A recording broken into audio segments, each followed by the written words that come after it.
Lakas anay, mag-DTX Coffee Mix. Nakakape ka na, naka-detox ka pa.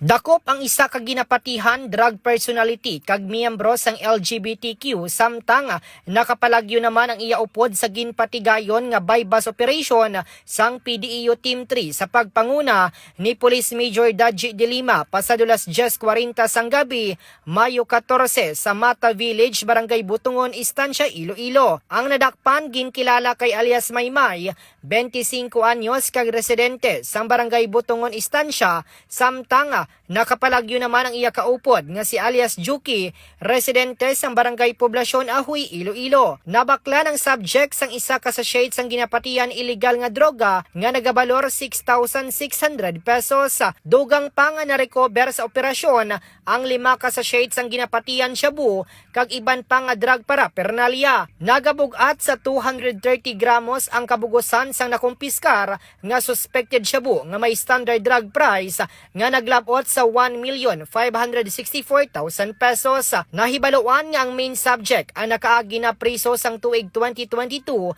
bangod sa among man nga kaso apang nakagwa sang tuig 2024. Sa karon, yara na sa kustodiya sang Istansya Municipal Police Station ang nadakpan kag magapangatubang sa kaso nga paglapas sa Republic Act 9165 o kun Comprehensive Dangerous Drug Act of 2002. Padayon naman ang investigasyon kag hot pursuit operation sa mga otoridad batok sa nakapalagyo nga sospek.